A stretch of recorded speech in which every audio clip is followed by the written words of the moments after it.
छोटे ड्रेस कबो कमर पतिरा का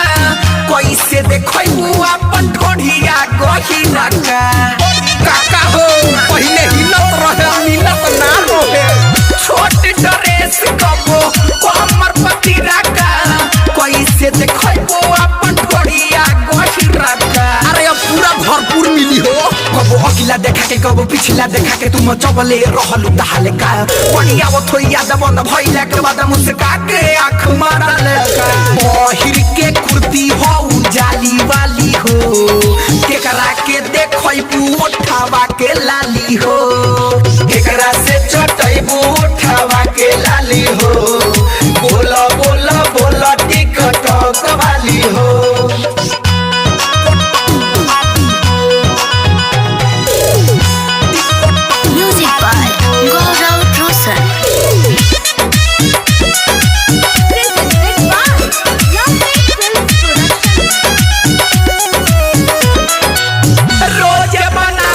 नया नया वीडियो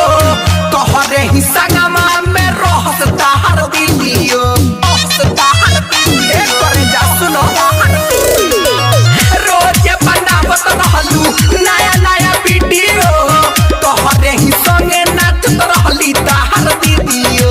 अरे तो मजरा करी है कब सूट पहिर कब साड़ी पहिरे खूब पहनत रहलू नाइटी कब जींस फराक कब कपड़ा में हाथ दिखावत रहलू वैरायटी फिल्म बनावो बहुवाली हो ए हो करे जाति कटक वाली हो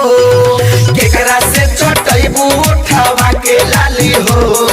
बोला बोला बोला टिकटॉक वाली हो सुना ए मुस्कान रहलू सब कर तू जान नशा चढ़ल रहे बने के अमर पाली हो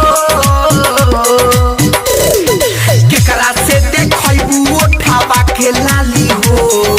ए हो करे जाति कटक वाली हो केकरा से चटैबू उठावा के लाली हो